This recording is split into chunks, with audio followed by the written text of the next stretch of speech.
भोजपुरी लोकगीत आनंद के चैनल पे आप लोग आनंद लीजिए और इस चैनल को सपोर्ट करिए। ढेर सारा प्यारा आशीर्वाद दीजिए फ्रेंड। हम लोग प्यारा सा नाच गीत लेके आए, पचरा गीत लेके आए। देवी जी का गीत है, कैसे लगेगा कमेंट बॉक्स में बताइएगा। लेकिन चैनल को सपोर्ट करिए। चलो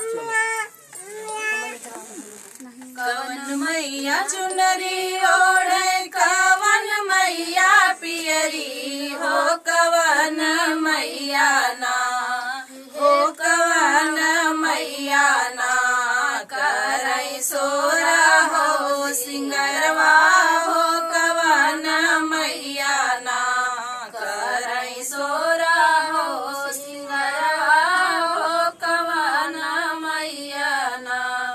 दुर्गा मैया चुनरी ओढ़े, काली मैया पियरी हो, शीतल मैया ना हो, शीतल मैया ना करई सोरा हो सिंगरवा हो, शीतल मैया ना करई सोरा हो सिंगरवा हो, शीतल मैया ना।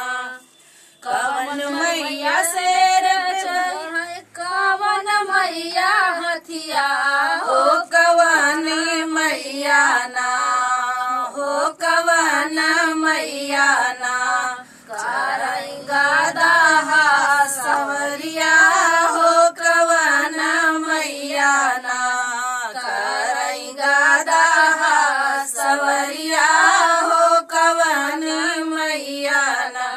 दुर्गा मैया शेर चढ़ई, काली मैया हथिया हो, शीतल मैया ना हो, शीतल मैया ना करई गदा सवरिया हो, शीतल मैया ना करई गदा सवरिया हो, शीतल मैया ना।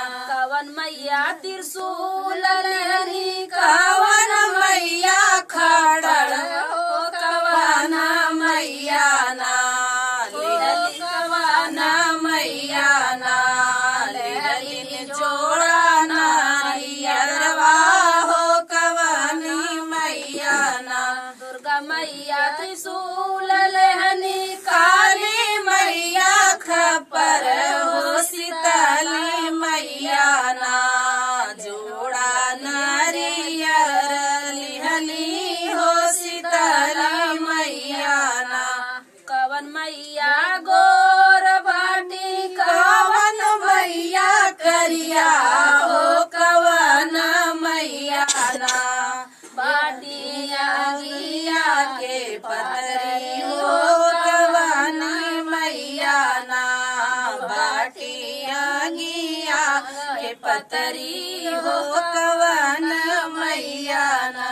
दुर्गा मैया गोर बाटी, काली मैया करिया हो, शीतली मैया ना बाटिया गिया से पतरी हो, शीतली मैया ना बाटिया गिया से पतरी हो, शीतली मैया ना। बोलो अम्बे मात की जय।